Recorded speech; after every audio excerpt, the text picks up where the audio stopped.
Hey guys, অনেকদিন পর একটা ভিডিও নিয়ে চলে এসেছি। এই ভিডিও তোমাদেরকে আমি দেখাবো শিব ঠাকুরের মুখ ডাইস থেকে কিভাবে তুলতে হয়। তো তোমরা মিউজিকের সাথে মজা নাও ভিডিওটা। নাচো নাচো গো শ্যামা নাচো এমন করে একবার নাচো মা, একবার নাচো মা, একবার নাচো নাচো গো শ্যামা নাচো এমন করে একবার নাচো মা, একবার নাচো মা।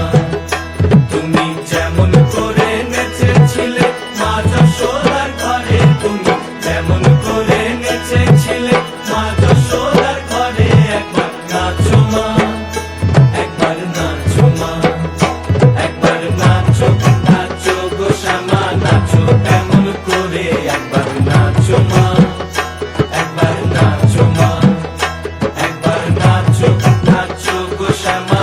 তো গাইস, আমার কিন্তু ডাইস থেকে তোলা হয়ে গেছে একদম মুখটা। এবারটা আমি চোখগুলোকে মুছে দিয়ে নতুন করে চোখ আঁকাবো। তো তোমরা দেখতে থাকো ভিডিওটা। আর এটা কিন্তু একটা ফিমেল ঠাকুরের মুখ, আর আমি এটাকে শিব ঠাকুরের মুখের মতন আকার দেবো। তোমরা মিউজিকের সাথে দেখো ভিডিওটা।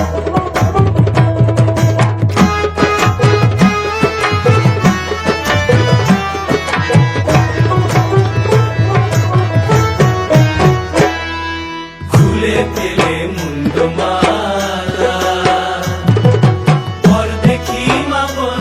তো গাইস, আমি কিন্তু অনেকটা আকৃতি দিয়ে দিয়েছি ছেলে ঠাকুরের মুখের মতন বাড়ানোর জন্য। আর আমি কিন্তু নেক্সট পার্টে দেখাবো কতটুকু হলো। তার জন্য এতটাই বাই।